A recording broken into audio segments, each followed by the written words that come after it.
Welcome to second session on gearboxes, our eighth session in the clutch and gearbox unit 2 automobile transmission and control system. ತಮಗೆಲ್ಲರಿಗೂ ಮತ್ತೆ ಸ್ವಾಗತವನ್ನು ಬಯಸ್ತಾ ಈ ದಿನದ ಒಂದು ಪಾಠ ಅಥವಾ ಒಂದು ಸೆಷನ್ನ ನಾವು ಗೇರ್ ಬಾಕ್ಸ್ ಮೇಲೆ ಕಾನ್ಸಂಟ್ರೇಟ್ ಮಾಡೋಣ. ಸೊ ನಿನ್ನೆ ಈ ಮುಂದಿನ ಕ್ಲಾಸ್ಗೆ ಹೋಗೋಕ್ಕೆ ಮುಂಚೆ ಅಥವಾ ಮುಂದಿನ ಪಾಠಕ್ಕೆ ಹೋಗೋಕ್ಕೆ ಮುಂಚೆ ನಾವು ಹಿಂದಿನ ತರಗತಿಗಳಲ್ಲಿ ಅಥವಾ ಹಿಂದಿನ ಸೆಷನ್ಸ್ನಲ್ಲಿ ನಾವು ಏನು ಕಲ್ತಿದ್ದೀವಿ ಅದನ್ನು ಒಂದು ಸಲ ವಾಪಸ್ ನೋಡ್ಕೊಂಡು ಬರೋಣ. So before going to the next topic, will just brush up or we'll just try to look over what we have been taught or what we have learned in the last previous sessions. So out of that, first one is a necessity of transmission, second one is function of gearbox, third one is classification of gearboxes. I repeat, in the last session we have learned the necessity of transmission, function of gearbox, classification of gearboxes. So coming back to the necessity of transmission, variation of resistance to the vehicle motion at various speeds. The first necessity of transmission, variation of resistance to the vehicle motion at various speeds. So we'll see what are the different resistances that the vehicle will come across. The different resistances are, one is a rolling resistance because it is experienced at the wheels. Second one is an air resistance. Third one is a grade resistance. So when the vehicle is moving forward, whatever the resistance that is experienced at the wheels is called as a rolling resistance. Second one is an air resistance. Air resistance is the opposition of air force that is approaching the vehicle. And third one is a grade resistance. Grade resistance is the vehicle, the grade which has to be cleared or climbed. So these are the three types of resistances that we come across. So the gearbox should see that variation of resistance to the vehicle motion at various speeds is possible. And second one is variation of tractive effort of the vehicle available at the various speeds.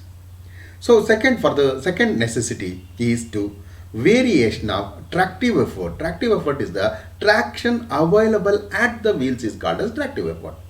It should be capable of changing the tractive effort depending upon the requirement. Next we'll come to functions of gearbox. In the functions of gearbox, we have basically three functions: to vary the torque at the wheels, again depending upon the demand. So that is under necessity of transmission ಆದಮೇಲೆ function of gear box ಅಂತ ಹೇಳ್ತೀವಿ. Gear box ಮಾಡಬೇಕಾದಂಥ ಕೆಲಸಗಳು ಅಥವಾ gear ಬಾಕ್ಸ್ನ ನಿರ್ವಹಿಸಬೇಕಾದಂಥ ಕೆಲಸಗಳನ್ನ ನಾವು function of gear box ಅಂತ ಕರಿತೀವಿ. ಮೊದಲನೆಯದಾಗಿ to vary the torque at the wheels ಅಂತ ಕರಿತೀವಿ. ಅಂದರೆ ಚಕ್ರಗಳ ಹತ್ತಿರ ಟಾರ್ಕ್ ಅಂದರೆ ಒಂದು ಟ್ವಿಸ್ಟಿಂಗ್ ಫೋರ್ಸ್ನ ಟಾರ್ಕ್ ಅಂತ ಕರಿತೀವಿ. ಆ ಟ್ವಿಸ್ಟಿಂಗ್ ಫೋರ್ಸ್ನ ಚೇಂಜ್ ಮಾಡಬೇಕಾಗುತ್ತೆ. ಸೊ ಅದು ಯಾಕೆ ಚೇಂಜ್ ಮಾಡೋಕ್ಕಾಗತ್ತಂದರೆ ಡಿಮ್ಯಾಂಡ್, ವೆಹಿಕಲ್ನ ಡಿಮ್ಯಾಂಡ್ ಅಥವಾ ಏನು ರಿಕ್ವೈರ್ಮೆಂಟ್ ಮೇಲೆ ಇದೆಯೋ ಅದರ ಪ್ರಕಾರ ನಾವು ಅದನ್ನು ಚೇಂಜ್ ಮಾಡಬೇಕಾಗುತ್ತೆ. ನಿನ್ನೆ ಸೆಷನಲ್ಲಿ ತಾವು ಇದು ತೋರಿಸಿದ್ದೆ, ಒಂದು ಸ್ಲೈಡ್ ತೋರಿಸಿದ್ದೆ. ಆ ಸ್ಲೈಡಲ್ಲಿ ನಾನು ಹೇಳ್ತಾ ಇದ್ದೆ, ವೆಹಿಕಲ್ಲು ಅಂದರೆ ಆಕ್ಸಿಲರೇಟ್ ಮಾಡಬೇಕಾದ್ರೆ ಟಾರ್ಕ್ ಬೇಕಾಗುತ್ತೆ. ಒಂದು ಫ್ಲ್ಯಾಟ್ ರೋಡ್ ಮೇಲೆ ಮೂವ್ ಆಗಬೇಕಾದ್ರೆ ಪವರ್ ಬೇಕಾಗುತ್ತೆ. ಮತ್ತು ಇನಿಷಿಯಲ್ನಲ್ಲಿಂದ ಮೂವ್ ಆಗಬೇಕಾದ್ರೆ ಟಾರ್ಕ್ ರಿಕ್ವೈರ್ಮೆಂಟ್ ಜಾಸ್ತಿ ಇರುತ್ತೆ ಅಂತ. ಸೊ ಈ ಥರದ ಡಿಮ್ಯಾಂಡನ್ನು ನೋಡಿಕೊಂಡು ಆ ಡಿಮ್ಯಾಂಡ್ಗೆ ತಕ್ಕನಾಗಿ ಗೇರ್ ಬಾಕ್ಸಲ್ಲಿ ಟಾರ್ಕ್ನ ವೇರಿ ಮಾಡಲಿಕ್ಕೆ ಅವಕಾಶ ಇರಬೇಕು, depending upon the demand of the vehicle. So the gear box should be capable of providing gear ratios or variation of torque at the wheels. And second one is to provide a neutral position. ಈ neutral position ಅಂದರೆ ಏನು ಅಂತ ನೋಡೋಣ. ಈಗೇನಾಗುತ್ತೆ, engine work ಆಗ್ತಾ ಇರುತ್ತೆ, clutch engage ಆಗಿರುತ್ತೆ, but power it should not be transfer to the wheels. ಮತ್ತೆ ಹೇಳ್ತಾ ಇದ್ದೀನಿ, clutch remains in the engage position and engine in the working condition or engine when the engine is working, even though clutch is engaged, no power should be transmitted to the wheels. So such a arrangement should be there in a gearbox. So such a position is called as a neutral position, wherein no power is transferred from the engine to the wheels, even though the clutch is in the engaged position. In neutral position ಅಂದರೆ clutch engage ಆಗಿದ್ದು engine ಕೆಲಸ ಮಾಡ್ತಾ ಇದ್ದಾಗ ಕೂಡ ಅಥವಾ engine power generate ಮಾಡ್ತಾ ಇದ್ದಾಗ ಕೂಡ ಆ ಪವರ್ನ ವೀಲ್ಸ್ಗೆ ಟ್ರಾನ್ಸ್ಫರ್ ಮಾಡಬಾರ್ದು. ಏನು ಆ ಪೊಸಿಷನ್ ಇದೆ ಆ ಥರದ್ದೊಂದು ವ್ಯವಸ್ಥೆನ it is called as A neutral position. ಮೂರನೇದಾಗಿ ಒಂದು ರಿವರ್ಸಿಂಗ್ ಮೆಕ್ಯಾನಿಸಮ್ ಅಂತ ಕರಿತೀವಿ. ರಿವರ್ಸಿಂಗ್ ಅಂದರೆ ಒಂದು ವೆಹಿಕಲ್ನ ಹಿಮ್ಮುಖವಾಗಿ ಅಥವಾ ರಿವರ್ಸ್ ಡೈರೆಕ್ಷನ್ನಲ್ಲಿ ಮೂವ್ ಮಾಡಲಿಕ್ಕೆ ಒಂದು ವ್ಯವಸ್ಥೆ ಬೇಕಾಗುತ್ತೆ. ಆ ಥರದನ್ನು it is called as a reversing the vehicle. So gear ಬಾಕ್ಸಲ್ಲಿ ವೆಹಿಕಲ್ನ ರಿವರ್ಸ್ ಮಾಡಲಿಕ್ಕೆ ಕೂಡ ಪ್ರಾವಿಷನ್ ಇರಬೇಕು. ಸೊ ಇವು ಮೂರು ಫಂಕ್ಷನ್ ಆಫ್ ಗೇರ್ ಬಾಕ್ಸ್ ಆಯಿತು. ನೆಕ್ಸ್ಟು ಕ್ಲಾಸಿಫಿಕೇಷನ್ ನಾವು ಬರೋದಾದ್ರೆ, ಕ್ಲಾಸಿಫಿಕೇಷನಲ್ಲಿ ನಾವು ಫಸ್ಟ್ ಮೋಸ್ಟ್ ಗೇರ್ ಬಾಕ್ಸ್ ನೋಡಿದ್ದು sliding mesh gear box. Simple most type, cheap ಎಲ್ಲ ಚೆನ್ನಾಗಿತ್ತು. ಬಟ್ ಅಂದರೆ ಅದನ್ನು ಸ್ಲೈಡಿಂಗ್ ಮೆಶ್ ಗೇರ್ ಬಾಕ್ಸ್ ಅಂತ ಕರಿತೀವಿ. It is also called as A crash type of gear box.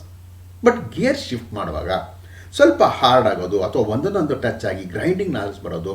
So ಅದಕ್ಕೋಸ್ಕರ ಆ ಸ್ಲೈಡಿಂಗ್ ಮೆಶ್ ಗೇರ್ ಬಾಕ್ಸ್ನ ಬಿಟ್ಟರು. ನೆಕ್ಸ್ಟು ಅದರ ಇಂಪ್ರೂವ್ಮೆಂಟ್ ಆಗಿದ್ದು ಅದರ ನೆಕ್ಸ್ಟ್ ವರ್ಷನ್ ಅಂದರೆ constant mesh gear box. Constant mesh gear ಬಾಕ್ಸಲ್ಲಿ ನಿನ್ನೆ ನಾನು ಹೇಳ್ತಾ ಇದ್ದೆ, gears on the main shaft are in constant with gears on the counter gear shaft ಅಥವಾ ಲೇ ಶಾಫ್ಟ್ ಅಂತ ಕರಿತಾ ಇತ್ತು. ಸೊ ಅವು ಯಾವಾಗೂ ಒಟ್ಟಿಗೆ ತಿರುಗ್ತಾ ಇರೋದ್ರಿಂದ it is called as a constant mesh gear box. So constant mesh gear box ಎರಡನೇ ಥರ. ಮೊದಲನೇದು ಸ್ಲೈಡಿಂಗ್ ಮೆಶ್ ಗೇರ್ ಬಾಕ್ಸ್, ಎರಡನೇದಾಗಿ ಕಾನ್ಸ್ಟೆಂಟ್ ಮೆಶ್ ಗೇರ್ ಬಾಕ್ಸ್, ಮೂರನೇದು ಬಂತು synchromesh gear box. So synchromesh gear box it's an extension of a constant mesh gear box. ಮೊದಲನೇದು ಮತ್ತೆ ಹೇಳ್ತಾ ಇದ್ದೀನಿ, ಸಿಂಕ್ರೋಮೆಶ್ ಗೇರ್ ಬಾಕ್ಸ್ ಅಂತ ಏನು ಕರಿತೀವಿ it's an extension of constant mesh gear box. ಇದರಲ್ಲೂ ಕೂಡ ಈ ಥರದ ಗೇರ್ ಬಾಕ್ಸಲ್ಲೂ ಕೂಡ the gears are the main shaft are in the constant mesh with the gears on the lay shaft. ಮತ್ತೆ ಹೇಳ್ತೀನಿ, ಸಿಂಕ್ರೋಮೆಶಲ್ಲಿ ಕೂಡ the gears on the main shaft are in constant mesh with the gears on the lay shaft. But ಒಂದೇ difference ಅಂದರೆ ಇಲ್ಲಿ gear shift ಮಾಡಬೇಕಾದ್ರೆ ಬರೀ dog clutch ಇಲ್ಲ, ಅದರ ಜೊತೆಗೆ ಒಂದು ಸಿಂಕ್ರನೈಸರ್ ರಿಂಗ್ ಅಥವಾ ಒಂದು ಸಿಂಕ್ರನೈಸರ್ ಡಿವೈಸ್ನ ನಾವು ಪ್ರೊವೈಡ್ ಮಾಡುತ್ತೀವಿ. ಸೊ ಈ ಸಿಂಕ್ರನೈಸರ್ ಡಿವೈಸ್ನ ಪ್ರೊವೈಡ್ ಮಾಡೋದ್ರಿಂದ ಗೇರ್ ಶಿಫ್ಟಿಂಗು ಈಸಿ ಆಗುತ್ತೆ ಅಥವಾ ಸ್ಮೂತಾಗಿ ಆಗುತ್ತೆ. ಸೊ ಆ ಥರದ ಒಂದು ವ್ಯವಸ್ಥೆ ಇರೋವಂಥ ಗೇರ್ ಬಾಕ್ಸ್ನ it is called as a synchromesh gear box. Next ನಾವು ಡಿಸ್ಕಸ್ ಮಾಡಿದ್ದು ಎಪಿಸೈಕ್ಲಿಕ್ ಗೇರ್ ಟ್ರೈನ್ ಅಂತ ಕರಿತೀವಿ. ಸೊ ಎಪಿಸೈಕ್ಲಿಕ್ ಗೇರ್ ಟ್ರೈನಲ್ಲಿ ಯಾವುದೇ ಒಂದು ಗೇರ್ ಬಾಕ್ಸಲ್ಲಿ ಇನ್ಪುಟ್ ಶಾಫ್ಟ್ ಇರುತ್ತೆ, ಔಟ್ಪುಟ್ ಶಾಫ್ಟ್ ಇರುತ್ತೆ, ಮಧ್ಯದಲ್ಲಿ ಒಂದು ಅರೇಂಜ್ಮೆಂಟ್ ಇರುತ್ತೆ. ಆ ಅರೇಂಜ್ಮೆಂಟು ಗೇರ್ ಬಾಕ್ಸ್ನ ಆಪ್ರೇಟ್ ಮಾಡಲಿಕ್ಕೆ ವ್ಯವಸ್ಥೆ ಇರುತ್ತೆ. ಅಂದರೆ ಇಲ್ಲಿ ನಾವು ಔಟ್ಪುಟ್ ಶಾಫ್ಟ್ನ ಸನ್ ಗೇರ್ ಕೊಟ್ಟರೆ, ಇನ್ಪುಟ್ ಶಾಫ್ಟ್ನ ಪ್ಲಾನೆಟರಿ ಗೇರ್ ಕೊಟ್ಟಿರ್ತೀವಿ. Ring gear ಒಂದಿರುತ್ತೆ.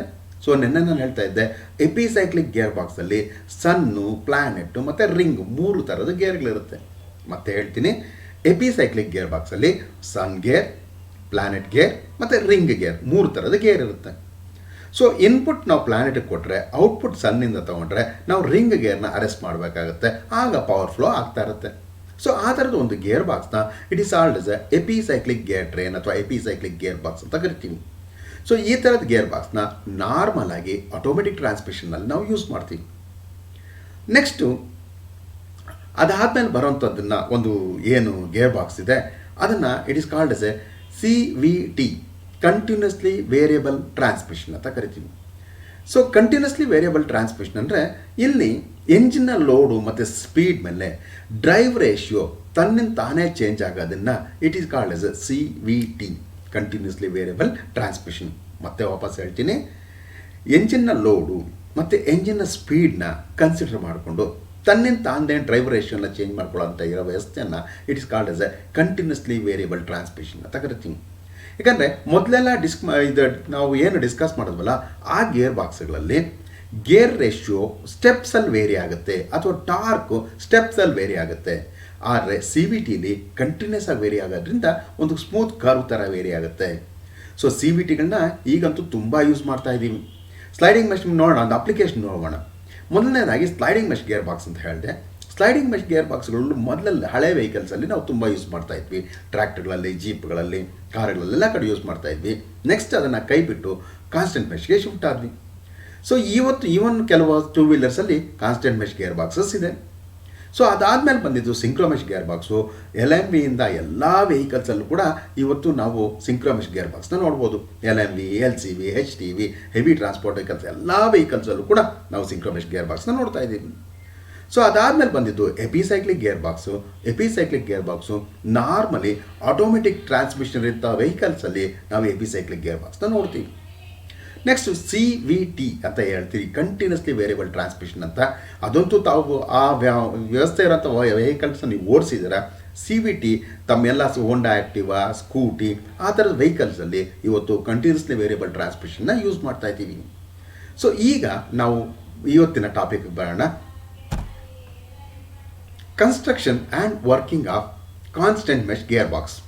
ಮೊದಲನೇದಾಗಿ introduction to constant mesh gear box, ಎರಡನೇದು construction of constant mesh gear box, ಮೂರನೇದಾಗಿ working of constant mesh gear box, ನಾಲ್ಕನೇದು ಅಡ್ವಾಂಟೇಜಸ್, ಐದನೇದು ಡಿಸ್ಅಡ್ವಾಂಟೇಜಸ್. ಇಂಟ್ರೊಡಕ್ಷನ್. ಈ ಕಾನ್ಸ್ಟೆಂಟ್ ಮೆಶ್ ನಾನು ಹೇಳಿದೆ, ಯಾವುದೇ ಒಂದು ಗೇರ್ ಬಾಕ್ಸಲ್ಲಿ ನನ್ನ ಕ್ಲಾಸಲ್ಲಿ ನಾವು ಡಿಸ್ಕಸ್ ಮಾಡುವಾಗ ನಾನು ಹೇಳ್ತಾ ಇದ್ದೆ, ಯಾವುದೇ ಒಂದು ಗೇರ್ ಬಾಕ್ಸಲ್ಲಿ clutch shaft or input shaft, lay shaft or counter gear shaft, main shaft or output shaft, ಮೂರು ಶಾಫ್ಟ್ಗಳಿರ್ತವೆ. ಸೊ ಕಾನ್ಸ್ಟೆಂಟ್ ಮೆಶ್ ಗೇರ್ ಬಾಕ್ಸಲ್ಲಿ the gears on the main shaft are in constant mesh with the gears on the lay shaft. ಮತ್ತೆ ಹೇಳ್ತೀನಿ, in the constant mesh type of gear box, constant mesh type gear box ಅಲ್ಲಿ main shaft ಮೇಲಿರೋಂಥ gear wheels ಮತ್ತು ಲೇ shaft ಮೇಲಿರೋಂಥ gear wheels ಕಾನ್ಸ್ಟೆಂಟಾಗಿ mesh ಆಗಿರುತ್ತೆ, ಒಂದು ಹಲ್ಲುಗಳಲ್ಲಿ ಕೂಡ್ಕೊಂಡಿರುತ್ತೆ ಅಥವಾ ಹಲ್ಲುಗಳು ಒಂದರೊಂದನ್ನು ಸೇರಿಕೊಂಡಿರ್ತವೆ drive ಮಾಡಲಿಕ್ಕೆ ಅನುಕೂಲ ಆಗಲಿಕ್ಕೆ. So definitely it's an improvement over the sliding mesh gear box. Sliding mesh gear ಬಾಕ್ಸ್ನ ಮೇಲೆ ಅದು ಇಂಪ್ರೂವ್ಮೆಂಟ್ ಆಗಿರೋಂಥದ್ದು ಅಥವಾ ಇಂಪ್ರೂವೈಸ್ ವರ್ಷನ್ ಅಂತ ಕರಿತೀವಿ. ಸೊ ಇಲ್ಲಿ ನಾವು ಒಂದು ಸ್ಕೆಚ್ಚಲ್ಲಿ ಕಾನ್ಸ್ಟೆಂಟ್ ಮೆಶ್ ಗೇರ್ ಬಾಕ್ಸ್ನ ಒಂದು ಸ್ಕೆಚ್ ನೋಡ್ತಾ ಇದ್ದೀವಿ, ಒಂದು ಲೈನ್ ಡಯಾಗ್ರಾಮ್ ನೋಡ್ತಾ ಇದ್ದೀವಿ. ಸೊ ಮೊದಲೇ ಹೇಳ್ದಂಗೆ ನಾನು ಇಲ್ಲಿ ಕ್ಲಚ್ ಶಾಫ್ಟ್ ಇದೆ ಅಥವಾ ಕ್ಲಚ್ ಗೇರ್ ಅಂತ ಕರಿತೀವಿ, ಇದು ಕ್ಲಚ್ ಶಾಫ್ಟ್ ಅಂತ ಕರಿತೀವಿ. ಸೊ ಕ್ಲಚ್ ಶಾಫ್ಟು ಕ್ಲಚ್ಚಿಂದ ಔಟ್ಪುಟ್ ಅಂತ ಕರಿತೀವಿ. ಕ್ಲಚ್ಚಿಂದ ಬರೋಂಥ ಔಟ್ಪುಟ್ನ ತೊಗೊಂಬಂದು ಗೇರ್ ಬಾಕ್ಸ್ಗೆ ಇನ್ಪುಟ್ ಆಗಿ ಕೊಡ್ತಾ ಇರುತ್ತೆ. ಕ್ಲಚ್ ಶಾಫ್ಟ್ ಅಥವಾ ಇನ್ಪುಟ್ ಶಾಫ್ಟ್ ಅಂತ ಏನು ಕರಿತೀವಿ, ಕ್ಲಚ್ಚಿಂದ ಬಂದಿದ್ದ ಎಂಜಿನ್ ಪವರ್ನ ಏನಾಗುತ್ತೆ ಗೇರ್ ಬಾಕ್ಸ್ಗೆ ಇನ್ಪುಟ್ ಆಗಿ ಕೊಡ್ತಾ ಇರುತ್ತೆ. ಕ್ಲಚ್ ಶಾಫ್ಟ್ನ ಎಂಡಲ್ಲಿ ಗೇರ್ ಇದೆ, ಆ ಗೇರು ಲೇ ಶಾಫ್ಟ್ ಮೇಲಿರೋಂಥ ಗೇರ್ ಜೊತೆ ಮೆಶ್ ಆಗಿದೆ. ಇದು ಪರ್ಮನೆಂಟ್ ರಿಡಕ್ಷನ್. ಇದು ಇಲ್ಲಿ ನೋಡ್ಬೋದು ತಾವು, ಕ್ಲಚ್ ಶಾಫ್ಟ್ ಇದೆ, ಕ್ಲಚ್ ಶಾಫ್ಟು ಕ್ಲಚ್ಚಿಂದ ಬಂದಿದ್ದ ಪವರ್ನ ನಾವು ಗೇರ್ ಬಾಕ್ಸ್ಗೆ ಇನ್ಪುಟ್ ಆಗಿ ಕೊಡ್ತೀವಿ. ಸೊ ಇನ್ಪುಟ್ ಆಗಿ ಕೊಡೋದ್ರಿಂದ ಸೊ ಇಲ್ಲಿ ಆ ಬಂದಿದ್ದ ಇನ್ಪುಟ್ನ it is given to the lay shaft. ಇಲ್ಲಿ ತಾವು ಅಬ್ಸರ್ವ್ ಮಾಡ್ಬೋದು, ಲೇ ಶಾಫ್ಟ್ ಮೇಲಿರೋಂಥ gears they are fixed to the lay shaft. They are fixed to the lay shaft and they try to rotate or they always rotate with the shaft. ಮತ್ತೆ ಹೇಳ್ತೀನಿ, clutch ಗೇರಿಂದ ಏನಾಗುತ್ತೆ power ನಮಗೆ ಲೇ shaft ಗೇರ್ಗೆ ಬರುತ್ತೆ. ಲೇ shaft ಮೇಲಿರೋ ಗೇರ್ಗಳನ್ನ ನಾವು ಲೇ ಶಾಫ್ಟ್ಗೆ ಫಿಟ್ ಮಾಡ್ತೀವಿ. ಫಿಟ್ ಮಾಡೋದ್ರಿಂದ whenever the shaft rotates all the gears on the lay shaft rotate. So ನಾವು ನೋಡ್ತಾ ಇರೋದು we are looking at a construction or a sketch of a constant mesh gear box. So in this construction we can observe the power from the clutch shaft is given to the clutch gear. From the clutch gear the power goes to the lay shaft gear. From the lay shaft gear all the gears, since the lay shaft gears are fixed to the lay shaft, all the gears will start rotating at the same speed. Now we have a main shaft or output shaft. The gears on the main shaft or output shaft are in constant mesh with the gears on the lay shaft. So ಹೀಗಾಗಿ whenever the lay shaft gear rotates, the main shaft gears on the main shaft also starts rotating. But ಹಾಗಾದರೆ ಇದು power ಹೋಗಬೇಕಲ್ಲ, ಎಲ್ಲಿಗೆ ಹೋಗುತ್ತೆ ಅಂತ ಒಂದು ಅನುಮಾನ ಬರುತ್ತೆ. So ಈಗ ನೀವು ಅಬ್ಸರ್ವ್ ಮಾಡ್ಬೋದು, the gears on the main shaft are kept on bearings or mounted on bearings. In order to change the gear or in order to effect the change of gears, we have dog clutches which are provided here. ಇಲ್ಲೊಂದು dog clutch ಇದೆ, ಇಲ್ಲೊಂದು dog clutch ಇದೆ. So ಎರಡು dog ಕ್ಲಚ್ಗಳಿವೆ. So ಈ dog ಕ್ಲಚ್ನ ಉಪಯೋಗಿಸ್ಕೊಂಡು ನಾವು ಗೇರು ಮತ್ತು ಶಾಫ್ಟ್ನ ಕನೆಕ್ಟ್ ಮಾಡ್ತೀವಿ. ಸೊ ನಾವು ಗೇರು ಮತ್ತು ಶಾಫ್ಟ್ನ ಕನೆಕ್ಟ್ ಮಾಡೋದ್ರಿಂದ ಪವರು ಗೇರಿಂದ ಡಾಗ್ ಕ್ಲಚ್ ಮುಖಾಂತರ ಶಾಫ್ಟಿಗೆ ಬರ್ತಾ ಇರುತ್ತೆ. ಪವರು ಗೇರ್ನಿಂದ ಡಾಗ್ ಕ್ಲಚ್ ಮುಖಾಂತರ ಶಾಫ್ಟಿಗೆ ಬರುತ್ತೆ, ಆಚೆ ಹೋಗ್ತಾ ಇರುತ್ತೆ. ಈ ಥರದನ್ನ ಕಾನ್ಸ್ಟೆಂಟ್ ಮೆಶ್ ಗೇರ್ ಬಾಕ್ಸ್ ಅಂತ ಕರಿತೀವಿ. ಮತ್ತೆ ಹೇಳ್ತೀವಿ, ಇಲ್ಲಿ ನಾವು ನೋಡೋಣ. ಸೊ ಎಂಜಿನ್ ಇಲ್ಲಿದೆ, ಎಂಜಿನಿಂದ ಬಂದಿದ್ದ ಪವರು ಅಥವಾ ಫ್ಲೈ ವೀಲಿಂದ ಕ್ಲಚ್ಗೆ ಬರ್ತಾ ಇದೆ. ಕ್ಲಚ್ಚಿಂದ ಬಂದಂಥ ಪವರ್ ಏನಾಗ್ತಾ ಇದೆ, ಕ್ಲಚ್ ಶಾಫ್ಟಿಂದ ಅದು ಮುಂದೆ ಹೋಗಿ ಅಥವಾ ಕ್ಲಚ್ ಶಾಫ್ಟ್ನ ಗೇರ್ ಬಾಕ್ಸ್ ಇನ್ಪುಟ್ ಶಾಫ್ಟ್ ಅಂತ ಕರಿತೀವಿ. ಸೊ ಇಲ್ಲಿ ಒಂದು ಮ್ಯಾಚ್ ಆಗ್ತಾ ಇದೆ. ಸೊ ಕ್ಲಚ್ ಗೇರ್ ರೊಟೇಟ್ ಆದಾಗ ಲೇ ಶಾಫ್ಟ್ ಗೇರ್ಸು ಎಲ್ಲ ರೊಟೇಟ್ ಆಗ್ತಾ ಇರುತ್ತೆ. ಲೇ ಶಾಫ್ಟ್ ಗೇರ್ಸ್ ಯಾವಾಗ ರೊಟೇಟ್ ಆಗುತ್ತೋ ಲೇ ಶಾಫ್ಟ್ ಜೊತೆ ಕಾನ್ಸ್ಟೆಂಟ್ ಮೆಶಲ್ಲಿರುವಂಥ ಮೇನ್ ಶಾಫ್ಟ್ ಗೇರ್ಸ್ ಕೂಡ ರೊಟೇಟ್ ಆಗುತ್ತೆ. ಸೊ ಈಗ ಲೇ ಶಾಫ್ಟ್ ಜೊತೆಗೆ ತಿರುಗ್ತಾ ಇರೋಂಥ ಗೇರ್ಸು ಮೈನ್ ಶಾಫ್ಟ್ ಮೇಲಿರೋ ಗೇರ್ಸ್ ಕೂಡ ತಿರುಗಿಸ್ತಾ ಇದೆ.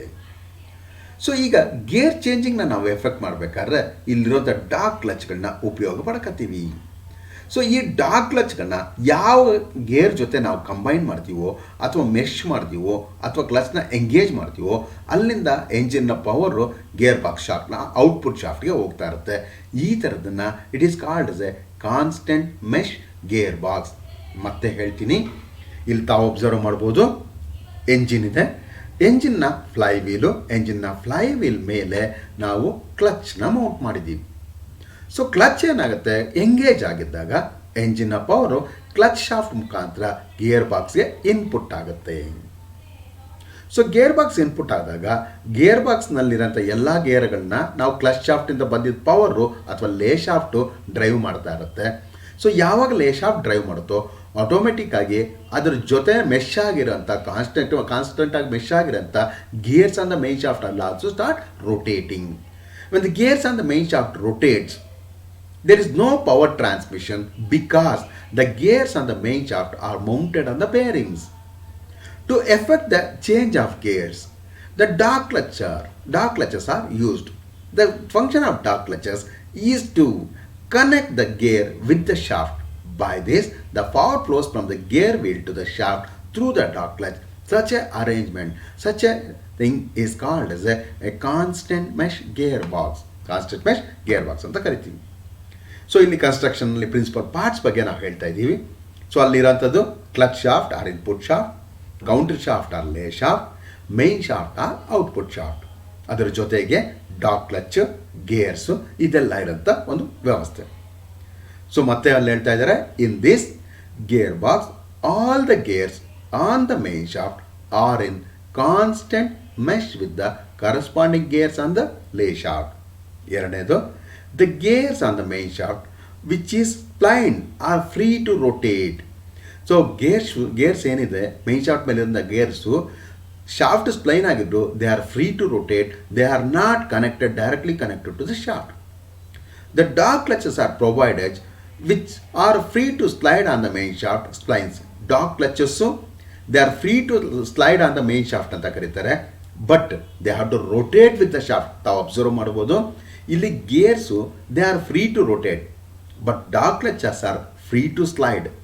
ಅಂದರೆ ಡಾಗ್ ಕ್ಲಚ್ಚು ಹಿಂದೆ ಮುಂದೆ ಆಗ್ಬೋದು, but they have to rotate with the shaft. Gears ಹಿಂದೆ ಮುಂದೆ ಆಗೋಕ್ಕಾಗಲ್ಲ, but they can rotate freely without rotating the shaft. The gears on the lay shaft are fixed. Gear lay shaft ಮೇಲಿರಲ್ಲ ಎಲ್ಲ gears lay ಶಾಫ್ಟ್ಗೆ fix ಮಾಡಿರ್ತಾರೆ. It is also called as cluster gears ಅಂತ ಕರಿತೀವಿ. Cluster gears ಅಂದರೆ ಒಂದೇ ಅಸೆಂಬ್ಲಿಲಿ ಅಥವಾ ಒಂದೇ ಯೂನಿಟ್ ಆಗಿರೋಂಥ ಗೇರ್ಸ್ನ it is called as a cluster gear ಅಂತ ಕರಿತೀವಿ.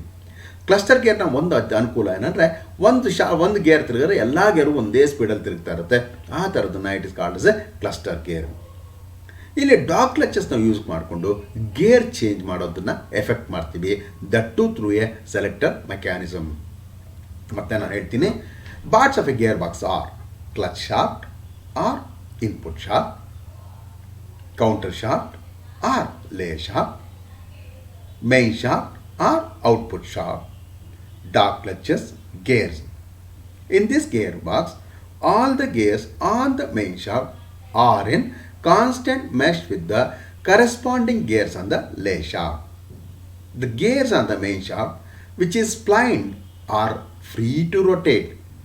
The dog clutches are provided which are free to slide on the main shaft splines. The gears on the lay shaft are fixed. The dog clutches are used to engage gears by means of selector mechanism. Working of a constant mesh gearbox. ಅಂದರೆ constant mesh gear box ಯಾವ ಥರ ಕೆಲಸ ಮಾಡುತ್ತೆ ಅಂತ ಹೇಳೋದನ್ನು it is called as a working of a constant mesh gear box. So ಈಗ clutch first ನೋಡೋಣ, ಮೊದಲನೇ ಪಾಯಿಂಟ್ನ ನೋಡೋಣ. When clutch is in engaged position, the clutch shaft supplies power to the lay shaft through reduction gear. Clutch engage ಆಗಿದ್ದಾಗ, engine ಕೆಲಸ ಮಾಡ್ತಾ ಇದ್ದಾಗ clutch engage ಆಗಿದ್ದಾಗ ಕ್ಲಚ್ ಶಾಫ್ಟ್, ನಾನು ಹೇಳಿದ್ದೆ ಕ್ಲಚ್ ಶಾಫ್ಟ್ನ it is also called as input shaft ಅಂತ.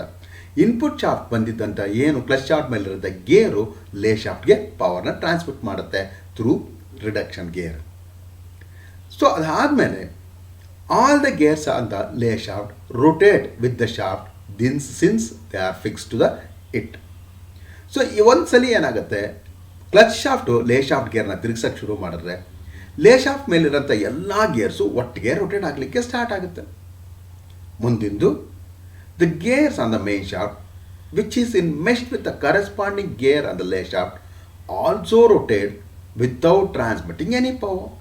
ಇಲ್ಲಿ ನಾವು ನೋಡ್ಬೋದು, ನಾನು ಮೊದಲೇ ಹೇಳಿದೆ ಕಾನ್ಸ್ಟೆಂಟ್ ಮೆಶ್ ಗೇರ್ ಬಾಕ್ಸಲ್ಲಿ the gears on the main shaft are in constant mesh with the gears on the lay shaft.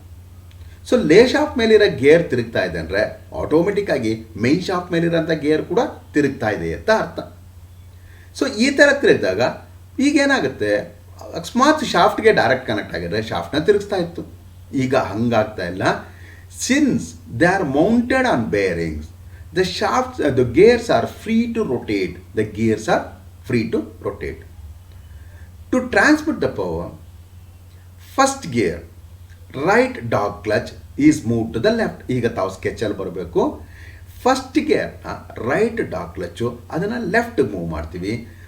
ಈ ಮೂಮೆಂಟ್ ಏನಾಗುತ್ತೆ, ಡಾಗ್ ಕ್ಲಚ್ಚುನ ಗೇರು ಮತ್ತು ಶಾಫ್ಟ್ನ ಕನೆಕ್ಟ್ ಮಾಡುತ್ತೆ. ಗೇರು ಮತ್ತು ಶಾಫ್ಟ್ನ ಕನೆಕ್ಟ್ ಮಾಡ್ತಾ ಇರುತ್ತೆ. ಸೊ ಈಗಾಗಲೇ ಮೈನ್ ಶಾಫ್ಟ್ ಮೇಲಿರೋಂಥ ಗೇರು ತಿರುಗ್ತಾ ಇರೋದ್ರಿಂದ ಬಂದಿದ್ದ ಪವರ್ನ through dog clutch it will be transmitted to main shaft or output shaft. So ಮತ್ತೆ ವಾಪಸ್ ಹೇಳ್ತೀನಿ ಕೆಲಸ ಯಾವ ಥರ ಮಾಡುತ್ತೆ ಅಂತ. ಮೊದಲೇ ನಾನು ಹೇಳ್ದಂಗೆ the gears on the main shaft are in constant mesh with the gears on the lay shaft. So clutch engage ಆಗಿದ್ದಾಗ the power is transmitted to gear box input shaft. So ಅಲ್ಲಿಂದ it comes to the lay shaft or counter gear shaft. Counter gear shaft ತಿರುಗ್ಲಿಕ್ಕೆ start ಮಾಡಿದ ತಕ್ಷಣ automatic ಆಗಿ the gears on the main shaft also starts rotating because the gears on the main shaft are in constant mesh with the gears on the lay shaft. So ಈಗ ತಿರುಗ್ತಾ ಇದ್ದಾಗ it will not transmit any power from the gear wheel to the shaft. So transmit ಮಾಡ್ಬೇಕಂದ್ರೆ ನಾವೇನು ಮಾಡಬೇಕು, a dog clutch is used. ತಾವು ಚಿತ್ರದಲ್ಲಿ ನೋಡಿದಾಗ right side ಇಲ್ಲಂಥ ಡಾಗ್ ಕ್ಲಚ್ನ ಎಡಗಡೆಗೆ ಲೆಫ್ಟ್ ಮೂವ್ ಮಾಡಿದ್ರೆ it connects the gear and the main shaft. So ಅಲ್ಲಿಗೆ ಕನೆಕ್ಟಿಂಗ್ ಮೆಂಬರ್ ಆಗಿ ಕೆಲಸ ಮಾಡುತ್ತೆ. ಯಾವಾಗ ಕನೆಕ್ಟಿಂಗ್ ಮೆಂಬರ್ ಆಗಿ ಕೆಲಸ ಮಾಡುತ್ತೋ ಗೇರ್ ಬಾಕ್ಸ್ನ ಇದು ಗೇರ್ ತಿರುಗ್ತಾ ಇದೆಯೋ that power will be transmitted to output shaft ಅಥವಾ ಮೈನ್ ಶಾಫ್ಟ್ ಅಂತ ಕರಿತೀವಿ. ಅದೇ ರೀತಿ ಸೆಕೆಂಡ್ ಗೇರ್ಗೆ ಲೆಫ್ಟ್ ಡಾಗ್ ಕ್ಲಚ್ನ ರೈಟ್ ಸೈಡ್ ಮೂವ್ ಮಾಡ್ತೀವಿ. For engaging second gear left dog clutch ಚಿತ್ರದಲ್ಲಿ ತಾವು ನೋಡ್ಬೋದು, ಹಿಂದಿನ ಸ್ಲೈಡಲ್ಲಿದೆ. ಲೆಫ್ಟ್ ಸೈಡ್ ಇರೋ ಡಾಗ್ ಕ್ಲಚ್ನ ಬಲಗಡೆಗೆ ಮೂವ್ ಮಾಡ್ತೀವಿ. ಬಲಗಡೆ ಮೂವ್ ಮಾಡಿದಾಗ ಬಲಗಡೆಯ ಗೇರ್ ವೀಲು ಮತ್ತು main shaft or output shaft connect ಆಗುತ್ತೆ. ಸೊ ಆ ಡ್ರೈವ್ ರೇಷಿಯೋ ಏನಿದೆ ಅದು ಟ್ರಾನ್ಸ್ಫರ್ ಆಗಲಿಕ್ಕೆ ಸ್ಟಾರ್ಟ್ ಆಗುತ್ತೆ. ಮತ್ತು ಟಾಪ್ ಗೇರ್ ಅಂತ ಕರಿತೀವಿ. 3 ಸ್ಪೀಡ್ ಗೇರ್ ಬಾಕ್ಸಲ್ಲಿ ಟಾಪ್ ಗೇರ್ ಅಂದರೆ 3ನೇ ಗೇರು. 4 ಸ್ಪೀಡ್ ಗೇರ್ ಬಾಕ್ಸ್ ಇದ್ದರೆ 4ನೇ ಗೇರು top gear. 5 speed gear box ಇದ್ದರೆ 5ನೇ ಗೇರ್ ಟಾಪ್ ಗೇರ್. ಸೊ 6ನೇ ಇದ್ದರೆ 6ನೇ ಆಗಿರೋ ಗೇರ್ನ ಟಾಪ್ ಗೇರ್ ಅಂತ ಕರಿತೀವಿ. ಅಂದರೆ ಎಲ್ಲದು ಆದಮೇಲೆ ಅಂತ ಮೇಲಿರೋದು. ಲೋ ಗೇರ್ಸ್ ಅಂದರೆ ಫಸ್ಟ್ ಗೇರು ಸೆಕೆಂಡ್ ಗೇರ್ನ ಇದನ್ನು ಲೋ ಗೇರ್ ಅಂತ ಕರಿತೀವಿ. ಮೇಲೆ ಇರೋದನ್ನು ಹೈಯರ್ ಗೇರ್ಸ್ ಅಂತ ಕರಿತೀವಿ. ಸೊ ಮೇಲೆ ಅಂತಂದರೆ 3, 4, 5 ಗೇರ್ ಇದೆಯಲ್ಲ ಅದನ್ನೆಲ್ಲ ಹೈಯರ್ ಗೇರ್ಸ್ ಅಂತ ಕರಿತೀವಿ. ಸೊ ಈಗ ನಾವು ಸೆಕೆಂಡ್ ಗೇರ್ಗೆ ಲೆಫ್ಟ್ ಡಾಗ್ ಕ್ಲಚ್ನ ರೈಟಿಗೆ ಮೂವ್ ಮಾಡ್ತಾ ಇದ್ದೀವಿ. ಲೆಫ್ಟ್ ಡಾಗ್ ಕ್ಲಚ್ನ ರೈಟಿಗೆ ಮೂವ್ ಮಾಡಿದಾಗ ಆಟೋಮೆಟಿಕ್ಕಾಗಿ ಏನಾಗುತ್ತೆ, ಫಸ್ಟ್ ಗೇರ್ ರೇಷಿಯೋ ಬರುತ್ತೆ. Next for top gear left dog clutch is move to the left. For the top gear left dog clutch is move to the left. ಯಾವಾಗ ಎಡಗಡೆಗೆ ನೋಡ್ತೀವೋ ನಾವು ಇನ್ಪುಟ್ ಶಾಫ್ಟ್ ಇಸ್ ಡೈರೆಕ್ಟಾಗಿ connect ಮಾಡ್ತೀವಿ. So whatever the input shaft speed ಇದೆ ಅಥವಾ power ಇದೆ that is directly transmitted to output shaft. So ಈ ಥರದ ಒಂದು ವ್ಯವಸ್ಥೆನ it is called as a constant mesh gear box. Okay, advantages of constant mesh gear box ಅಂತ ಕರೀತಾರೆ. ಅದರಿಂದ ಆಗುತ್ತೋ ಉಪಯೋಗ ಅನ್ನೋದಕ್ಕಿಂತ ಹೆಚ್ಚಾಗಿ ಅದರಿಂದ ಅಡ್ವಾಂಟೇಜಸ್ ಅಂತ. Constant gear box mesh gear box are silent because helical gears are used in this gearbox instead of spur gears. ನಿಜ. ಸೊ ಯಾಕಂದರೆ ನಾವು ಸ್ಟ್ರೇಟ್ ಗೇರ್ಸ್ ಅಥವಾ ನಾವು ಏನು ಇದನ್ನ ಕರಿತೀವಿ ಸ್ಪಾರ್ ಗೇರ್ಸ್ ಅಂತ ಕರಿತೀವಿ. Spur gears teeth to teeth mesh ಆಗಬೇಕಾದ್ರೆ ಜಂಪ್ ಆಗಿ ಮೆಶ್ ಆಗುತ್ತೆ. ಸೊ ಜಂಪ್ ಆಗಿ ಮೆಶ್ ಆಗೋದ್ರಿಂದ ಆಟೋಮೆಟಿಕ್ಕಾಗಿ ಅಲ್ಲೇನಾಗುತ್ತೆ, ಒಂದು hitting noise, continuous hitting noise ಇರುತ್ತೆ. ಬಟ್ ನಾವು ಹೆಲಿಕಲ್ ಗೇರ್ಸ್ನ ಯೂಸ್ ಮಾಡಿದಾಗ ಒಂದು ಗೇರ್ ಎಸ್ಕೇಪ್ ಆಗೋಕ್ಕೆ ಮುಂಚೆನೇ ಇನ್ನೊಂದು ಗೇರ್ ಕಾಂಟ್ಯಾಕ್ಟಲ್ಲಿ ಬರೋದ್ರಿಂದ ಆಟೋಮೆಟಿಕ್ಕಾಗಿ ಏನಾಗುತ್ತೆ, ಗೇರ್ ಬಾಕ್ಸ್ನ ಗೇರ್ಸು ಸೈಲೆಂಟಾಗಿ ಆಪ್ರೇಟ್ ಆಗುತ್ತೆ.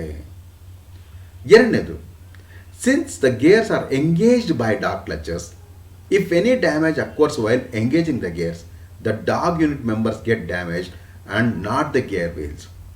ತಾವು ಗೇರ್ನ ಬದಲಾಯಿಸ್ಬೇಕಾದ್ರೆ ಅದೇನಾಗುತ್ತೆ, ಡಾಗ್ ಕ್ಲಚಸ್ನ ಯೂಸ್ ಮಾಡಿರ್ತೀವಿ. ಏನಾದ್ರು ಡ್ಯಾಮೇಜ್ ಆದರೆ ಫಸ್ಟ್ ನಮ್ಗೆ ಏನಾಗುತ್ತೆ, ಡಾಗ್ ಕ್ಲಚಿಗೆ ಡ್ಯಾಮೇಜ್ ಆಗುತ್ತೋ ಹೊರತು ಯಾವುದೇ ಕಾರಣಕ್ಕೆ ನಮಗೆ ಕ್ವಾಲಿಟೀಸ್ ಗೇರ್ ವೀಲ್ನ ಇದಾಗಲ್ಲ, ಪ್ರಾಬ್ಲಮ್ ಆಗಲ್ಲ, ತೊಂದರೆ ಆಗಲ್ಲ, ಅಥವಾ ಗೇರ್ ವೀಲ್ಗೆ ಏನೂ ತೊಂದರೆ ಆಗಲ್ಲ ಅಂತ. ಸೊ ಈ ಥರ ಆದಮೇಲೆ ನೆಕ್ಸ್ಟು ಡಿಸಡ್ವಾಂಟೇಜಸ್ ನೋಡೋಣ. So it is less efficient than others due to higher teeth contact. Helical gears ಬಂದ ತಕ್ಷಣ ಟೀತ್ ಕಾಂಟ್ಯಾಕ್ಟ್ ಏರಿಯಾ ಜಾಸ್ತಿ ಆಗುತ್ತೆ. ಟೀತ್ ಕಾಂಟ್ಯಾಕ್ಟ್ ಏರಿಯಾ ಜಾಸ್ತಿ ಆದಾಗ ಆಟೋಮೆಟಿಕ್ಕಾಗಿ ಏನಾಗುತ್ತೆ, ನಮಗೆ ಎಫಿಷಿಯನ್ಸಿ ಕಡಿಮೆ ಆಗಕ್ಕೆ ಸ್ಟಾರ್ಟ್ ಆಗುತ್ತೆ. Next double declutch is required before shifting of gears to equalise the speeds of driving and driven shaft before shifting of gears. ಮತ್ತೆ ಓದ್ತೀನಿ, double declutch is required before shifting of gears to equalise the speeds of driving and driven member before shifting of gears. ಅಂದರೆ ಇಲ್ಲಿನ ಅರ್ಥ ಏನಂದರೆ, double D ಕ್ಲಚಿಂಗ್ ಅಂದರೆ ಒಂದು ಸಲ ಗೇರ್ನ ಬದಲಾಯಿಸಲಿಕ್ಕೆ ಏನು ಮಾಡ್ತೀವಿ, ಎರಡು ಸಲ ಕ್ಲಚ್ನ ಆಪ್ರೇಟ್ ಮಾಡಬೇಕಾಗುತ್ತೆ. ಆ ಥರದನ್ನು it is called as a double declutch ಅಂತ ಕರಿತೀವಿ. ಒಂದು ಸಲ ಗೇರ್ನ ಬದಲಾಯಿಸಲಿಕ್ಕೆ ನಾವು ಎರಡು ಸಲ ಕ್ಲಚ್ನ ಆಪ್ರೇಟ್ ಮಾಡೋಕ್ಕಾಗುತ್ತೆ. ಆ ಥರದನ್ನು ಡಬಲ್ ಡಿ ಕ್ಲಚ್ ಅಂತ ಕರಿತೀವಿ. ಅಂದರೆ ತಾವು KSRTC ಬಸ್ಗಳಲ್ಲಿ ನೋಡ್ಬೋದು, ಡ್ರೈವರು ಫಸ್ಟು ಇರೋ ಗೇರಿಂದ ತರಬೇಕಾದ್ರೆ ನ್ಯೂಟ್ರಲ್ ಪೊಸಿಷನ್ಗೆ ತರ್ತಾನೆ, ಮತ್ತೆ ಕ್ಲಚ್ ಜೊತೆ ಆಕ್ಸಿಲೇಟರ್ ರೈಸ್ ಮಾಡಿ ಮತ್ತೆ ಗೇರ್ನ ಬದಲಾಯಿಸ್ತಾನೆ. ಇದನ್ನು ಒಂದು ಗೇರ್ನ ಬದಲಾಯಿಸಲಿಕ್ಕೆ ಎರಡು ಸಲ ನಾವು ಏನು ಯೂಸ್ ಮಾಡ್ತೀವಲ್ಲ ಅದನ್ನು it is called as a double D clutch. Double D clutch ಅಂದರೆ ಒಂದು ಸಲ ಗೇರ್ ಬದಲಾಯಿಸಬೇಕಂದ್ರೆ ಎರಡೆರಡು ಸಲ ಕ್ಲಚ್ನ ಆಪ್ರೇಟ್ ಮಾಡೋದು ಒಂದು ಪ್ರೊಸೀಜರ್ನ it is called as a double declutch ಅಂತ ಕರಿತೀವಿ. ಈ ಡಬಲ್ ಡಿ ಕ್ಲಚಿಂಗ್ ಮಾಡೋದು smoother shifting of gears. So ಇದಿಷ್ಟು ಇವತ್ತಿನ ಒಂದು ಟಾಪಿಕ್ಸು. ನಾವು ಇವತ್ತೇನು ಕಲ್ತಿದ್ದೀವಿ ಅಂತ ಒಂದು ಮಲ್ಟಿಪಲ್ ಚಾಯ್ಸ್ ಕ್ವಶನ್ಸ್ ನೋಡ್ಲಿಕ್ಕೆ ಮುಂಚೆ ಒಂದು ಸಣ್ಣ ರಿವಿಷನ್ ಮಾಡ್ಕೊಳ್ಳೋಣ, ಮತ್ತೆ we'll go back to multiple choice questions. So today the content was introduction to constant mesh gear box, construction of constant mesh gear box, working of constant mesh gearbox, advantages and disadvantages.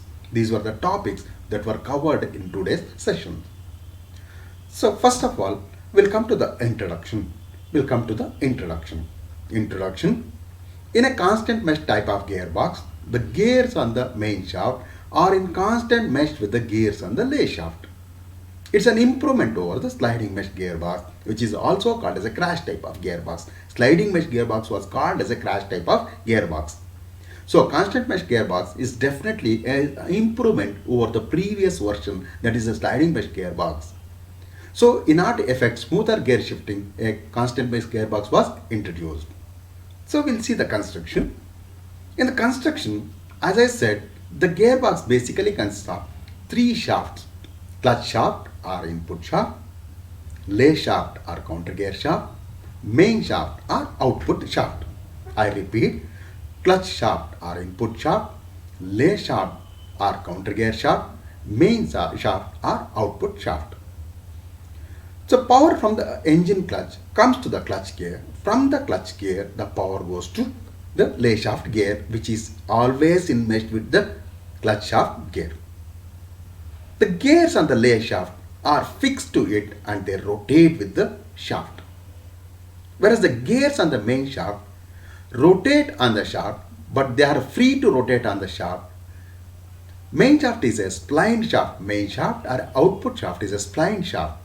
But the gears on the main shaft are free to rotate and they are in constant mesh with the corresponding gears on the lay shaft. I repeat, the gears on the main shaft are in constant mesh with the corresponding gears on the lay shaft.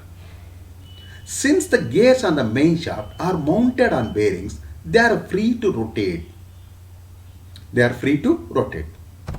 So we have seen the sketch wherein the gears on the lay shaft are in constant mesh with the gears on the main shaft.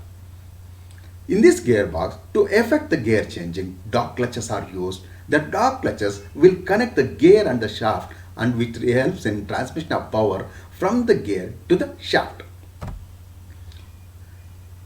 So next we'll have a working. Clutch in the engaged position, clutch shaft supplies power to the lay shaft through reduction gears. All the gears on the lay shaft rotate with the shaft since they are fixed to it. So ಮತ್ತೆ ಇಲ್ಲಿ ಹೇಳ್ತಾ ಇದ್ದೀನಿ, working ನಾವು ಅರ್ಥ ಮಾಡ್ಕೊಳ್ಳೋದಾದ್ರೆ, ಕ್ಲಚ್ಗೆ engage ಇದ್ದಾಗ ಕ್ಲಚ್ಚಿಂದ ಬಂದಿದ್ದ power ಏನಾಗುತ್ತೆ, ಲೇ ಶಾಫ್ಟ್ಗೆ ಗೇರ್ಸ್ ಮುಖಾಂತರ ಹೋಗುತ್ತೆ, ರಿಡಕ್ಷನ್ ಗೇರ್ಸ್ ಮುಖಾಂತರ ಹೋಗುತ್ತೆ. ಮತ್ತು the gears on the lay shaft are fix to it. Lay shaft ಮೇಲಿರುವಂಥ ಎಲ್ಲ ಗೇರ್ಗಳನ್ನ ಶಾಫ್ಟ್ ಫಿಕ್ಸ್ ಮಾಡಿರ್ತೀವಿ. ಒಂದು ಗೇರ್ ತಿರುಗಿದ್ರೆ ಎಲ್ಲ ಗೇರ್ಗಳು ಒಟ್ಟಿಗೆ ತಿರುಗ್ತಾ ಇರ್ತದೆ. Next, the gears on the main shaft which are in mesh with corresponding gear on lay shaft also rotate without transmitting any power. So gears main shaft ಮೇಲೆ ಇರುವಂಥ gears they rotate with the gears on the lay shaft ಯಾಕಂದರೆ they are in constant mesh but without transmitting any power to the shaft. To transmit the power, the dog clutch is used. In the sketch you can see the right side dog clutch. The right side dog clutch is moved to the left. When it is moved to the left, it makes contact with the gear. As the dog clutch is internally splined, they slide on the main shaft and connect the gear to the main shaft. The rotary motion of the gear wheel is transferred to the shaft through the dog clutch. I repeat, the rotary motion of the gear wheel is transferred to the main shaft through the dog clutch. So the dog clutch will affect the changing of gears. To go for changing of other gear, the first dog clutch is withdrawn and then the right side dog clutch is moved to the left side dog clutch is moved to the right. ಇಲ್ಲಿ ನಾನು ಹೇಳ್ತಾ ಇದ್ದೀನಿ, ಈಗ ಒಂದು ಪವರ್ನ transmit ಮಾಡ್ತಾ ಇರ್ತೀವಿ, ಒಂದು ಗೇರಲ್ಲಿ ಇರುವಂಥ ಪವರ್ನ ಟ್ರಾನ್ಸ್ಮಿಟ್ ಮಾಡ್ತಾ ಇರ್ತೀವಿ. ನಾವು ಇನ್ನೊಂದು ಗೇರ್ ಎಂಗೇಜ್ ಮಾಡಬೇಕಾದ್ರೆ ಮೊದಲೇ ಎಂಗೇಜ್ ಮಾಡಿರೋಂಥ ಗೇರ್ನ ಡಿಸ್ಎಂಗೇಜ್ ಮಾಡಬೇಕು, ಅಂದರೆ ಡಾಗ್ ಕ್ಲಚ್ನ ವಾಪಸ್ ಅದರ ಪೊಸಿಷನ್ಗೆ ತರಬೇಕು ಮತ್ತು ಲೆಫ್ಟ್ ಸೈಡ್ ಇರೋಂಥ ಡಾಗ್ ಕ್ಲಚ್ನ ರೈಟ್ ಸೈಡ್ಗೆ ಮೂವ್ ಮಾಡಬೇಕು. ಲೆಫ್ಟ್ ಸೈಡ್ ಇರೋಂಥ ಡಾಗ್ ಕ್ಲಚ್ನ ನಾವು ರೈಟ್ ಸೈಡ್ಗೆ ಮೂವ್ ಮಾಡಬೇಕು. ಆಗ ರೈಟಲ್ಲಿರೋಂಥ ಗೇರು ಮತ್ತು ಶಾಫ್ಟ್ ಕನೆಕ್ಟ್ ಆಗುತ್ತೆ. ಸೊ ಆ ಡ್ರೈವ್ ರೇಷಿಯೋಯಿಂದ ಏನು ಬರುತ್ತಲ್ಲ ಆ ಪವರ್ನ ಶಾಫ್ಟ್ಗೆ ಕನ್ವೆ ಆಗುತ್ತೆ. ಸೊ ಈ ಥರ ವರ್ಕ್ ಆಗೋದನ್ನು it is called as a constant mesh gear box. Dog ಕ್ಲಚಸ್ನ ನಾವು ಸೆಲೆಕ್ಟರ್ ಮೆಕ್ಯಾನಿಸಮ್ ಮುಖಾಂತರ ಮೂವ್ ಮಾಡ್ತೀವಿ ಅಥವಾ ಅದರ ಆಪರೇಟ್ ಮಾಡ್ತೀವಿ. ಸೊ ಈಗ ಅಡ್ವಾಂಟೇಜಸ್ ಬಂದ್ವಿ. Constant mesh gear box silent ಇನ್ ಆಪರೇಷನ್, ಯಾಕಂದರೆ ಹೆಲಿಕಲ್ ಗೇರ್ಸ್ ಯೂಸ್ ಮಾಡ್ತೀವಿ. ಸ್ಪರ್ ಗೇರ್ಸ್ ಯೂಸ್ ಮಾಡಿದಾಗ ಜಂಪ್ ಆಗ್ತಾ ಇರುತ್ತೆ, ಜಂಪ್ ಆದಾಗ ನಾಯ್ಸ್ ಬರ್ತಾ ಇರುತ್ತೆ. ನಾವು ಹೆಲಿಕಲ್ ಗೇರ್ಸ್ನ ಯೂಸ್ ಮಾಡ್ತಾ ಇರೋದ್ರಿಂದ ಇಲ್ಲಿ ಯಾವುದೇ ಥರದ ನಾಯ್ಸ್ ಬರಲ್ಲ, they are silent in operation. ಮತ್ತು ಡಾಗ್ ಕ್ಲಚಸ್ ಯೂಸ್ ಮಾಡಿ ನಾವು ಗೇರ್ಸ್ನ ಎಂಗೇಜ್ ಮಾಡೋದ್ರಿಂದ ಏನಾದ್ರು ಡ್ಯಾಮೇಜ್ ಆಗೋದಿದ್ರೆ ಫಸ್ಟು ಡಾಗ್ ಕ್ಲಚ್ಗಾಗುತ್ತೆ, ಗೇರ್ಸು ಮತ್ತು ಶಾಫ್ಟ್ಗೆ ಆಗಲ್ಲ. ಸೊ ಇದು ಒಂದು ಮೇಜರ್ ಅಡ್ವಾಂಟೇಜಸ್ಸು, ಯಾಕಂದರೆ ಡಾಗ್ ಕ್ಲಚ್ನ ನಾವು ಬದಲಾಯಿಸಲಿಕ್ಕೆ ಅವಕಾಶ, ಈಸಿಯಾಗಿ ಬದಲಾಯಿಸಲಿಕ್ಕೆ ಅವಕಾಶ ಇರುತ್ತೆ. So these are the advantages. Disadvantages, ಇದು ಬೇರೆ ಗೇರ್ ಬಾಕ್ಸ್ ಕಂಪೇರ್ ಮಾಡಿದ್ರೆ ಎಫಿಷಿಯನ್ಸಿ ಕಡಿಮೆ, ಯಾಕಂದರೆ ಟೀತ್ ಕಾಂಟ್ಯಾಕ್ಟ್ ಜಾಸ್ತಿ ಆಗುತ್ತೆ. ಟೀತ್ ಕಾಂಟ್ಯಾಕ್ಟ್ ಜಾಸ್ತಿ ಆದಾಗ ಪವರ್ ಲಾಸ್ ಜಾಸ್ತಿ ಆಗುತ್ತೆ. ಯಾವ ಪವರ್ ಲಾಸ್ ಜಾಸ್ತಿ ಆಗುತ್ತೋ ಎಫಿಷಿಯನ್ಸಿ ಕಡಿಮೆ ಆಗುತ್ತೆ. ಮತ್ತು ಈ ಥರದ ಗೇರ್ ಬಾಕ್ಸಲ್ಲಿ ಗೇರ್ಸ್ನ ಚೇಂಜ್ ಮಾಡಲಿಕ್ಕೆ ಡಬಲ್ ಡಿ ಕ್ಲಚಿಂಗ್ ಮಾಡಬೇಕಾಗತ್ತೆ. ಅಂದರೆ ಒಂದು ಗೇರಿಂದ ಇನ್ನೊಂದು ಗೇರ್ಗೆ ಚೇಂಜ್ ಮಾಡಬೇಕಾದಾಗ 2 ಸಲ ಕ್ಲಚ್ ಆಪ್ರೇಟ್ ಮಾಡಬೇಕಾಗತ್ತೆ. ಅಂದರೆ ಫಸ್ಟು ಕ್ಲಚ್ನ ಆಪ್ರೇಟ್ ಮಾಡಬೇಕು, ಎಂಗೇಜ್ ಆಗಿರೋಂಥ ಗೇರ್ನ ನ್ಯೂಟ್ರಲ್ ಪೊಸಿಷನ್ ತರಬೇಕು, ಕ್ಲಚ್ನ ರಿಲೀಸ್ ಮಾಡಬೇಕು, ಆಕ್ಸಿಲರೇಟ್ ಕೊಡಬೇಕು, ಮತ್ತು ಕ್ಲಚ್ ಪ್ರೆಸ್ ಮಾಡಿ ಗೇರ್ನ ಶಿಫ್ಟ್ ಮಾಡಬೇಕಾಗಿರುತ್ತೆ. ಸೊ ಈ ಥರ ಗೇರ್ ಶಿಫ್ಟಿಂಗ್ ಪ್ರೊಸೀಜರ್ನ it is called as a double declutching ಅಂತ ಕರಿತೀವಿ. ಸೊ ಕಾನ್ಸ್ಟೆಂಟ್ ಮೆಶ್ ಗೇರ್ ಬಾಕ್ಸಲ್ಲಿ ನಾವು ಡಬಲ್ ಡಿ ಕ್ಲಚಿಂಗ್ನ ಮಾಡಬೇಕಾಗತ್ತೆ. ಸೊ ಈಗತ್ತು ಇಷ್ಟು ಕಲ್ತಿದ್ದೀವಿ. ಈಗ ನಾವು ಎಷ್ಟು ಕಲ್ತಿದ್ದೀವಿ ಅಂತ ಒಂದು ಮಲ್ಟಿಪಲ್ ಚಾಯ್ಸ್ ಕ್ವಶನ್ಸ್ನಲ್ಲೇ ಆನ್ಸರ್ ಮಾಡ್ಕೊಂಡು ಹೋಗೋಣ. ಮೊದಲನೇ ಮಲ್ಟಿಪಲ್ ಚಾಯ್ಸ್ ಕ್ವಶನ್ಸಲ್ಲಿ ಮೊದಲನೇ ಪ್ರಶ್ನೆ, type of gear box in which type manual transmission, type of gearbox in which type of manual transmission the double declutching procedure is followed while shifting gears ಅಂತ ಕರಿತೀವಿ. ಅಂದರೆ ಇಲ್ಲಿ manual transmission ಅಂತ ಹೇಳ್ತೀವಿ. The type of gearbox in which a type of manual transmission, the double declutching procedure is followed while shifting gears. ಅಂದರೆ ಯಾವ type gear ಬಾಕ್ಸಲ್ಲಿ ಎರಡೆರಡು ಸಲ ನಾವು ಡಬಲ್ ಅಥವಾ ಕ್ಲಚ್ನ ಆಪ್ರೇಟ್ ಮಾಡಬೇಕು ಅಥವಾ ಡಬಲ್ ಡಿ ಕ್ಲಚ್ ಮಾಡ್ತೀವಿ ಅಂತ ಹೇಳ್ತೀವಿ. A constant mesh gear box, b sliding mesh gear box, c synchromesh gear box, d epicyclical gear box. So ಇಲ್ಲಿ ನಾವು ನೋಡ್ಬೇಕಾದ್ರೆ ಕರೆಕ್ಟಾದ ಉತ್ತರ ಯಾವುದು ಅಂತ ನೋಡೋಣ, ಅಥವಾ ತಮಗೆ ಗೊತ್ತಿರರೆ ತಾವು ಅದನ್ನು ಮಾರ್ಕ್ ಮಾಡ್ಬೋದು. ಮತ್ತೆ ಹೇಳ್ತೀನಿ, ಯಾವ ಥರದ ಒಂದು ಗೇರ್ ಬಾಕ್ಸಲ್ಲಿ ನಾವು ಡಬಲ್ ಟಿ ಕ್ಲಚಿಂಗ್ ಮಾಡಬೇಕು ಗೇರ್ಸ್ನ ಶಿಫ್ಟ್ ಮಾಡಲಿಕ್ಕೆ ಮುಂಚೆ ಅನ್ನೋದನ್ನು ಇಲ್ಲಿ ಕೇಳ್ತಾ ಇದ್ದಾರೆ ಪ್ರಶ್ನೆ. ಸೊ ಉತ್ತರ constant mesh gear box. Constant mesh gear box ಉತ್ತರ constant mesh gear box. Next ಎರಡನೇ ಪ್ರಶ್ನೆ, which type of gears are used in constant mesh gear box? ಯಾವ ಥರದ ಗೇರ್ಗಳನ್ನ ಅಥವಾ ಗೇರ್ ವೀಲ್ಸ್ನ ನಾವು ಯೂಸ್ ಮಾಡ್ತೀವಿ ಅಂತ. ನಾನು ನಿಮಗೆ ಅಡ್ವಾಂಟೇಜಸ್ ಹೇಳ್ಬೇಕಾದ್ರೆ ಇದೊಂದು ಹೇಳಿದ್ದೀನಿ, ಯಾವ ಥರದ ಗೇರ್ಸ್ನ ನಾವು ಯೂಸ್ ಮಾಡ್ತೀವಿ ಅಂತ. ನೋಡೋಣ ಈ ಪ್ರಶ್ನೆಗೆ ತಾವು ಉತ್ತರನ ಕಂಡುಕೊಳ್ಳಿಕ್ಕೆ ಸಾಧ್ಯನ ಅಂತ. So which type of gears are used in constant mesh gear box? So ಸರಿಯಾದ ಉತ್ತರ ಹೆಲಿಕಲ್ ಗೇರ್ಸ್ ಅಂತ ಕರಿತೀವಿ. ಯಾಕಂದರೆ ನಾನು ಹೇಳಿದ್ದೆ ಕಾನ್ಸ್ಟೆಂಟ್ ಮೆಶ್ ಗೇರ್ ಬಾಕ್ಸು ಯಾವಾಗಲೂ ಗೇರ್ಸ್ ಕಾನ್ಸ್ಟೆಂಟ್ ಮೆಶಲ್ಲಿರೋದ್ರಿಂದ ನಾವು ಹೆಲಿಕಲ್ ಗೇರ್ಸ್ನೇ ಯೂಸ್ ಮಾಡ್ತೀವಿ ಅಂತ. ಓಕೆ, ಮೂರನೇ ಪ್ರಶ್ನೆ, which of the following is the need of the idler gear in the gear box? ಇಲ್ಲಿ ಐಡ್ಲರ್ ಗೇರ್ ಅಂತ ಕರಿತೀವಿ. ಸೊ ಐಡ್ಲರ್ ಗೇರ್ ಬಾಕ್ಸಲ್ಲಿ ಐಡ್ಲರ್ ಗೇರ್ ಅಂತ ಕರಿತೀವಿ. ಐಡ್ಲರ್ ಗೇರ್ನ ನಾವು ವಾಪಸ್ ನೋಡೋದಾದ್ರೆ ನೋಡೋಣ, ಸ್ಕೆಚಲ್ಲಿ ನೋಡೋಣ. ಇಲ್ಲಿ ತಾವು ನೋಡ್ಬೋದು ಐಡ್ಲರ್ ಗೇರ್ ಅಂತ ಕರಿತೀವಿ. ಇದನ್ನು ಐಡ್ಲರ್ ಗೇರ್ ಅಂತ ಕರಿತೀವಿ. ಸೊ ಐಡ್ಲರ್ ಗೇರ್ನ ಉಪಯೋಗ ಇಲ್ಲಿ ನಾವು ಮಾಡೋದಂದರೆ ಡೈರೆಕ್ಷನ್ ಆಫ್ ರೊಟೇಷನ್ನ ರಿವರ್ಸ್ ಮಾಡಲಿಕ್ಕೆ ಅಥವಾ ಚೇಂಜ್ ಮಾಡಲಿಕ್ಕೆ. ಇಲ್ಲಿ ಗೇರ್ ರೇಷಿಯೋ ಏನೂ ಚೇಂಜ್ ಆಗಲ್ಲ, but direction of rotation of the gear wheel ಮಾತ್ರ ಚೇಂಜ್ ಆಗುತ್ತೆ. ಆ ಥರದನ್ನು ಐಡ್ಲರ್ ಗೇರ್ ಅಂತ ಕರಿತೀವಿ. ಸೊ ಐಡ್ಲರ್ ಗೇರ್ನ ಯೂಸ್ ಮಾಡೋದು ನಾವು ಯಾವತ್ತೂ ರಿವರ್ಸ್ ಮಾಡಲಿಕ್ಕೆ, ವೆಹಿಕಲ್ನ ಹಿಮ್ಮುಖವಾಗಿ ಚಲಿಸಲಿಕ್ಕೆ. ಯಾಕಂದರೆ ಎಂಜಿನ್ನ ಡೈರೆಕ್ಷನ್ ಆಫ್ ರೊಟೇಷನ್ ಏನಿರುತ್ತೆ ಒಂದೇ ಡೈರೆಕ್ಷನಲ್ಲಿ ಆಪ್ರೇಟ್ ಆಗ್ತಾ ಇರುತ್ತೆ. ನೀವು ವಾಹನವನ್ನು ಹಿಂದೆ ಚಲಿಸ್ಬೇಕು ಅಂದರೆ ನೀವು ಅದನ್ನು ಒಂದು ಐಡ್ಲರ್ನ ಯೂಸ್ ಮಾಡ್ತೀವಿ ಗೇರ್ ಬಾಕ್ಸಲ್ಲಿ. ಯಾವಾಗ ಐಡ್ಲರ್ ಕಾಂಟ್ಯಾಕ್ಟ್ ತರ್ತೀವೋ ಆಟೋಮೆಟಿಕ್ಕಾಗಿ ಏನಾಗುತ್ತೆ, ವೆಹಿಕಲ್ಲು ಹಿಂಬದಿ ಅಥವಾ ಹಿಮ್ಮುಖವಾಗಿ ಚಲಿಸುತ್ತೆ. So answer to reverse the vehicle ಅಂತ ಕರಿತೀವಿ.